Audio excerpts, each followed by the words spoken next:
Magandang araw po. Ito po si Rose May. Ito naman po si Eric. Ngayong panahon ng Kwaresma, narito ang Tinig Pastol Daily Reflections kasama si Archby. Ngayon po ay araw ng Linggo, March 9. Sa Ebanghelyo ngayon, dinadala ni Jesus sa ilang kung saan siya ay tinukso ng Diablo. Ngunit sa kabila ng pag-aalok ng kapangyarihan, kayamanan at kaginhawahan, nanalitili siyang tapat sa Diyos, sa kanyang amang nasa langit. Ipinapakita nito na sa bawat tukso, may kakayanan tayong piliin ang Diyos kaysa sa makamundong bagay.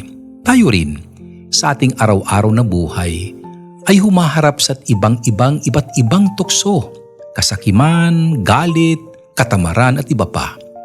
Ngunit tulad ni Jesus, maaari natin labanan ang mga ito sa pamamagitan ng pananalangin, pag-aayuno at sa pagkapit sa salita ng Diyos. Ngayong Kwaresma, itanong natin sa ating sarili, ano ang mga tukso sa ating buhay na humahadlang sa ating pagiging tapat sa Diyos?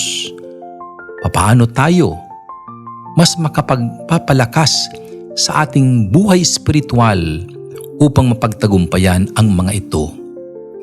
Naway palakasin tayo ng Panginoon upang sa tuwing haharap tayo ng tukso, piliin natin ang Diyos, ang tanging nagbibigay ng tunay na buhay at kaligayahan. Huwag po ninyong kalimutang ipadala ang inyong mga kasagutan sa 0962-442-7174. Tinig Pastol Daily Reflections.